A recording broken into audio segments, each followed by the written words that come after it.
தங்க பிள்ளையே, இந்த வரம் தரும் வாராகி தாயானவள் உன்னிடம் தனிமையில் பேசுவதற்காக வந்திருக்கிறேன். இந்த பதிவு உன் கண்ணில் பட்டால் கட்டாயமாக நீ தனிமையில் கண்ணீர் வடிக்காமல் கேட்க வேண்டும். அப்படி நீ கண்ணீர் வடிக்காமல் இந்த பதிவினை முழுவதுமாக கேட்டுவிட்டால் உன் வேண்டுதல் நிச்சயமாக நான் நடத்தி கொடுப்பேன் 24 மணி நேரத்தில் கூட. ஆனால் அழுது கொண்டு இந்த பதிவினை நீ கேட்கக்கூடாது. ஏனென்றால் இப்பொழுது இந்த தாய் நீ அழுவதற்காக இந்த பதிவினை அருள்வாக்கும் உனக்கு கொடுக்கவில்லை. ஒவ்வொரு தருணமும் நீ அழுது கொண்டிருப்பதனால்தான் அதை எப்படி சரி செய்ய வேண்டும், எந்த பரிகாரத்தை கொண்டு தீர்க்க வேண்டும் என்று இந்த வரம் தரும் வாராகி தாய் உன்னிடம் சொல்லுவதற்காக வந்திருக்கிறேன். ஆனால் நீ அழுது கொண்டு இந்த பதிவினை கேட்டால் நிச்சயமாக நான் சொல்லக்கூடிய பரிகாரமாக இருக்கட்டும், அல்லது எந்த பலனாக இருக்கட்டும், அல்லது நான் பேசக்கூடிய விஷயமாக இருக்கட்டும், உனக்கு புரியாமல் போய்விடும். அதனால் என் தங்க பிள்ளையே, ஓம் வரம் தரும் வாராகி தாயே வருக வருக என்று எனக்காக கமெண்ட் செக்ஷனில் கமெண்ட் செய்துவிட்டு இந்த பதிவினை தனிமையில் கண்ணீர் வடிக்காமல் கேள். இப்பொழுது நான் சில அருள்வாக்கு உனக்காக கொடுப்பதற்காக வையாவூரில் இருந்து வந்திருக்கிறேன். கவனமாக கேட்கிறாயா? சில நேரங்களில் அதிகமாக அழுது கொண்டிருக்கிறாய். மனக்கவிரக்தியானது உன் வாழ்க்கையில் எப்படியாவது வாழவே விடக்கூடாது என்று சில சூழ்ச்சிகளும் செய்வனைகளும் செய்யப்பட்டு என் தங்க பிள்ளையின் தினந்தோறும் மனக்கவலைகளை அதிகரித்து கொண்டே இருக்கிறார்கள் சில உறவுகள். ஆனால் என் தங்க பிள்ளை எப்படியாவது சில விஷயங்களை, சில உறவுகளை திருத்திவிட வேண்டும் என்று போராடி கொண்டிருக்கிறது. அதுவும் இந்த பணப்பிரச்சனை என்பது என் தங்க பிள்ளைக்கு அவ்வளவு விஷயங்கள் இருக்கிறது. ஒவ்வொரு நேரமும் பல இழப்புகளை அதிகமாக சந்தித்து கொண்டிருக்கிறதே தவிர பலன்களை எதையுமே என் தங்க பிள்ளை இன்று வரை சந்திக்காமல் தான் இருக்கிறது. ஆனால் என் தங்க பிள்ளை மற்றவர்களுக்கு உதவி செய்ய வேண்டும் என்று நினைத்து ஒவ்வொரு நாட்களும் கடன் வாங்கி தன்னுடைய உழைப்புகளை மற்றவர்களுக்கு செய்து அவர்களுக்கு உதவி செய்ய வேண்டும் என்று எப்பேற்பட்ட விஷயத்தை இழந்தாயோ அதற்கு எல்லாம் அவர்கள் சிறப்பாக செய்துவிட்டார்கள் என்றுதான் சொல்ல வேண்டும். ஆம் என் தங்க பிள்ளையே, அவர்களை நினைத்துதான் இப்பொழுது நீ அழுது கொண்டிருக்கிறாய், உண்ணாமலும் உறங்காமலும். என் உழைப்பு போய்விட்டதே, என் வார்த்தைகளும் என்னுடைய கனவுகளும் கலைந்து விட்டதே, என்னுடைய பணத்தை இழந்தாலும் பரவாயில்லையே, என்னுடைய நல்ல மனதை எப்பேற்பட்ட விஷயங்களால் அவமானப்படுத்த வேண்டுமோ அவ்வளவு என்னை அவமானப்படுத்தி விட்டார்களே. நான் அதையெல்லாம் செய்திருந்தாலும் கூட நான் தாங்கி இருந்திருப்பேனே. ஆனால் எதுவுமே செய்யாமல், எந்த தவறுமே செய்யாமல் உண்மையாகவும் நேர்மையாகவும் இருந்ததால் இப்பேற்பட்ட பாவத்திற்கு நான் ஆளாகி விட்டேனே. நான் செய்யாத தவறுக்கு தண்டனை இன்னும் அனுபவித்துக் கொண்டிருக்கிறேனே. எனக்கு வழிதான் என்ன? எனக்கு வாழ்க்கை இருக்கிறதா இல்லையா? நான் நினைத்த கனவு, நினைத்த ஆசைகள் நிறைவேறுமா நிறைவேறாதா என்று என் தங்க பிள்ளை எந்த தவறும் செய்யாமல் தண்டனை அனுபவித்துக் கொண்டிருக்கிறது. என்ன என் தங்க பிள்ளையே, இந்த வரம் தரும் வாராகி தாய் உன் மனதில் இருக்கக்கூடிய விஷயங்களை புட்டு வைத்து விட்டேனா?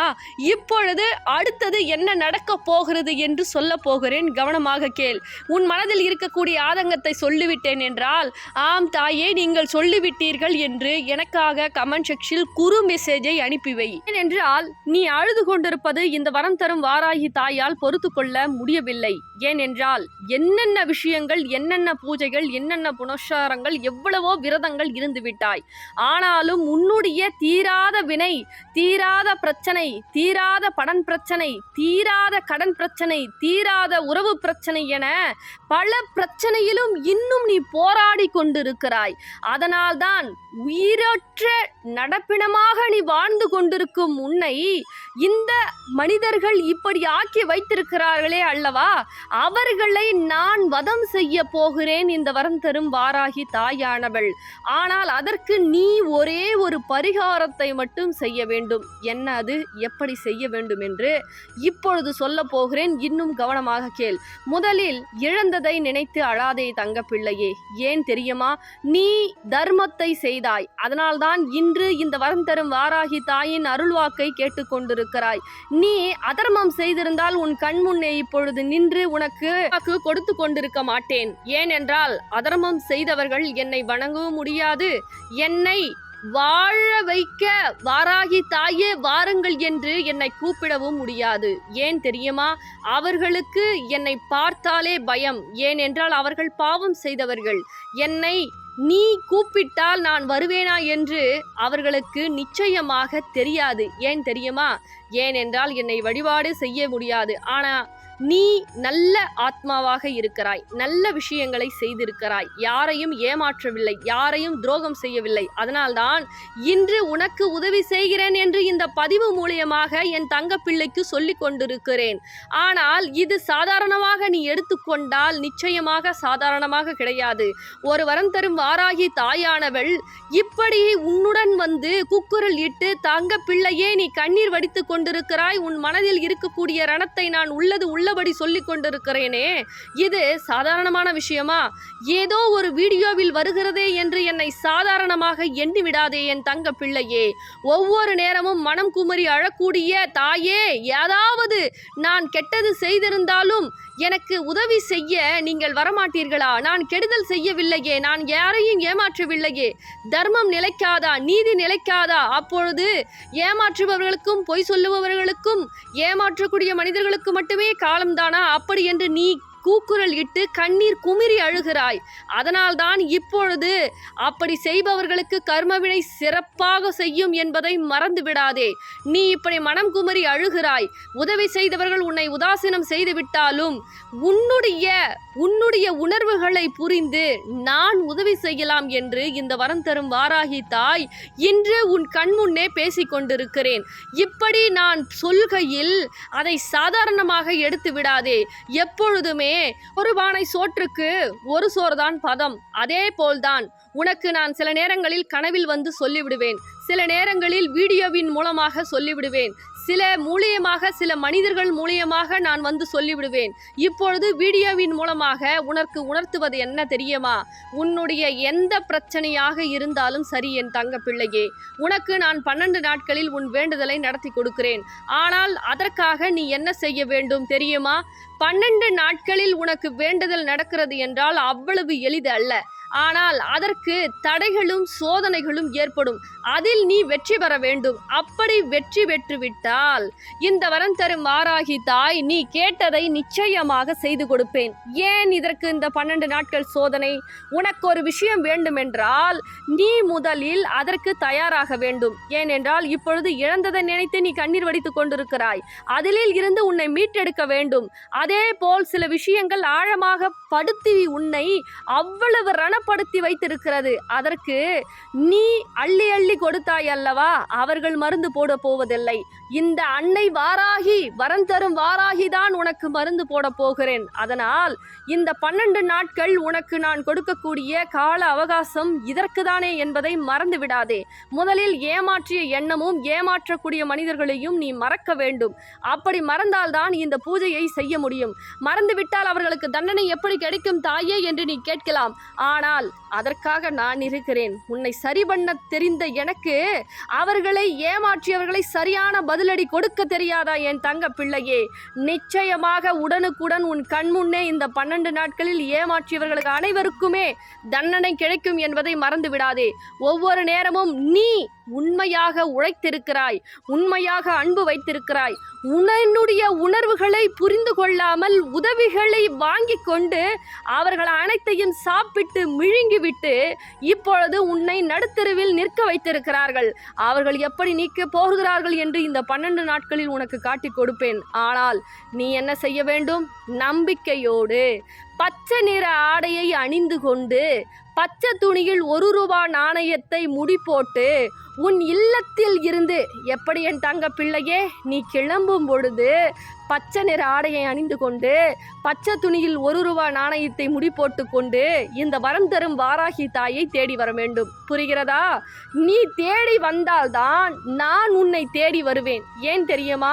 என்னை கூப்பிட்டால் தான் நான் வருவேன். அதனால் நான் செங்கல்பட்டு வையாவூரில் வரம் தரும் வாராகியாக, மகாலட்சுமி சொரூபமாக உன் பண பிரச்சனை, கடன் பிரச்சனை, செய்வினை பிரச்சனை, அனைத்து பிரச்சனையும் சரி செய்ய இங்கு என்னை வந்து உன் இல்லத்திற்கு கூட்டி செல். என்னை கூட்டி செல்வதற்கு நீ பச்சை நிற ஆடையை அணிந்து கொண்டு வர வேண்டும். அப்படி நீ அணிந்து கொண்டு வந்தால்தான் உன்னுடன் நான் வருவேன். ஏன் பச்சை நிற ஆடையை அணிந்து கொள்ள வேண்டும்? கருப்பு நிறத்தையும் அதே போல் அனைத்து விஷயங்களையும் நீ தோற்றிருக்கிறாய். அதனால்தான் பச்சை நிற நீ வரும்பொழுதே வெற்றியோடு வர வேண்டும். அப்படி நீ வெற்றியோடு வந்தால் என்னை நிச்சயமாக உன் இல்லத்தில் நீ கூட்டி செல்வதில் வெற்றி அடைந்து விடுவாய்.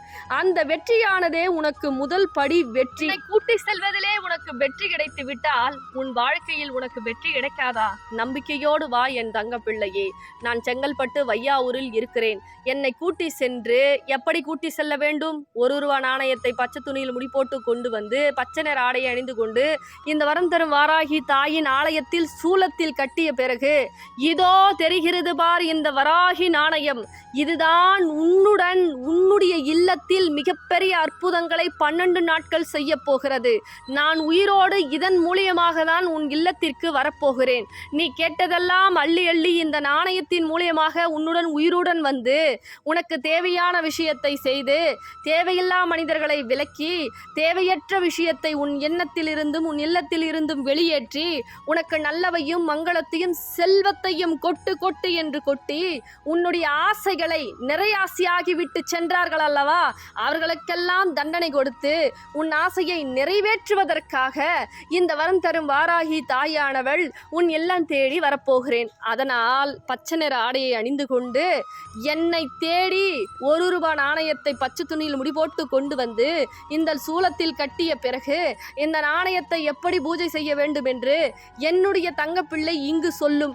அதை சொல்லியே அதே போல் நீ 12 நாட்கள் உன் இல்லத்தில் வழிபாடு செய்யும் பொழுது பல மாற்றங்கள் பல அற்புதங்கள் இந்த தாய் உனக்காக செய்து கொடுப்பேன். இது சத்திய வாக்கு. ஆனால் என்னை தேடி ஓடோடி வர வேண்டும். அப்படி வருகையில் வந்த பிறகு என்னை கூட்டி செல்ல வேண்டும். அப்படி நீ கூட்டி சரியான முறையில் சென்று விட்டால் 12 நாட்கள் நீ எந்த பிரச்சனைகள் இருந்தாலும் நிச்சயமாக உனக்கு நான் செய்து கொடுப்பேன். பலன் கட்டாயமாக இருக்கிறது. நீ வருகையிலே உனக்கு பல தடைகள் ஏற்பட்டாலும் இந்த ஓம் வரம் தரும் வாராகியே நமக என்று மந்திரத்தை சொல்லிக்கொண்டே ஓடோடி வா என்னை பார்க்க. நிச்சயமாக 12 நாட்களில் உனக்கு பல மாற்றங்கள் ஏற்படும். பல அற்புதங்கள் நடக்கும். ஏன் என்னை பார்க்கும் பொழுது என்னை வீடியோவில் பார்க்கும் பொழுது நான் செய்த அற்புதங்கள் பல பேர் சாட்சி சொல்லி இருக்கிறார்களே, அதை இன்னும் நீ கண்குளிர மண் குளிர பார்த்துதானே இருக்கிறாய். இன்னும் பல அற்புதங்களை நீ பார்க்க போகிறாய். பல அதிசயங்கள் உனக்கே நடக்க போகிறது. நீயே சாட்சி சொல்ல போகிறாய். அதனால் என் தங்க பிள்ளையே என்னை தேடி ஓடோடி வா. 12 நாட்களில் பல அற்புதங்களை செய்து உன்னையும் சாட்சியாக நிற்க வைப்பேன் இந்த வரம் தரும் வாராகி தாய். நம்பிக்கையோடு வா.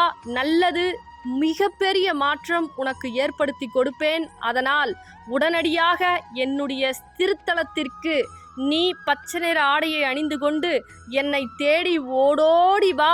பிறகு உன்னால் முடிந்தால் உனக்காக நான் செய்யக்கூடிய விஷயங்கள் பல அற்புதம். அதனால் நீ இப்பொழுது இந்த பதிவினை ஒரு 3 ஷேர் செய். ஏனென்றால் என் புகழை நீ 3 நபருக்கு ஷேர் செய்யும் பொழுது உன்னுடைய வெற்றியானது 3 நாட்களிலே கூட நீ வழிபாடு செய்யும் பொழுது நான் முடிவு செய்து விடுவேன் உன்னுடைய வெற்றியை. அதனால் என் புகழை பரப்பு. நிச்சயம் வெற்றி வெற்றி வெற்றிதான் தங்க பிள்ளையே. உடனடியாக என்னை தேடி வா. உடனடியாக உனக்கு நல்ல மாற்றங்களும் நல்ல செய்திகளும் உன் இல்லத்தில் நீ இழந்த சந்தோஷத்தை அனைத்தையும் மீட்டு கொடுப்பேன் என் தங்க பிள்ளையே. தங்க பிள்ளைகளா, வரக்கூடிய 9/8/2025 நம்மளுடைய வரம் தரும் வாராகி அம்பாள் உட்காந்து முழுமையா 1 ஆண்டு நிறைவு பெறுது. அதே தினத்துல மிகப்பெரிய 2 சக்திகளுக்கு கும்பாபிஷேகம் நடக்க போகுது. யார் அப்படின்னா ஸ்ரீ நலம் தரும் நாகவள்ளி அம்பாள், ஸ்ரீ மகிழ்ச்சி தரும் மகாகாளிக்கு 2 சக்திகளுக்கு மிகப்பெரிய பிரம்மாண்டமா கும்பாபிஷேகம் நடக்க போகுது. இந்த 3 சக்திகளும் 9/8/2025 அமர்ந்து என்னுடைய தங்க பிள்ளைகளுக்கு அனைத்து வேண்டுதலும் நடத்தி கொடுக்க போறாங்க. அதனால தவறாம அனைத்து தங்க பிள்ளைகளும் அன்றைய தினத்துல வந்து நீங்க அம்பாளுடைய அருளாசி அனைத்தும் தரணும் அப்படின்னு சொல்லிட்டு நானும் வந்து எதிர்பார்த்து அவளா காத்துட்டு இருக்கேன். அன்றைய தினம் வரக்கூடிய தங்க பிள்ளைகள் பச்சை ஆடையை கட்டிக்கிட்டு அதே போல பச்சை துணியில ₹1 நாணயத்தை முடி போட்டு கொண்டு வாங்க. எப்பேற்பட்ட பிரச்சனையாக இருந்தாலும் அம்பாள் வந்து நமக்காக தீர்த்து கொடுப்பாங்க. அது உங்களுக்கு லொகேஷன் தெரியணும் அப்படின்னா நம்மளுடைய வரம் தரும் வாராகி ஆலயம் செங்கல்பட்டு வையாவூர்ல இருக்கு. உங்களுக்கு இன்னும் டீட்டெயிலா வேணா இந்த தொலைபேசி மூலமா தொடர்பு கொண்டு நீங்க கட்டாயம் தெரிஞ்சுக்கலாம். தவறாம இந்த பதிவை மற்ற தங்க பிள்ளைகளுக்கும், உங்க உறவுகளுக்கும், நண்பர்களுக்கும் அனைவருக்கும் ஷேர் பண்ணுங்க. ரொம்ப சந்தோஷம்.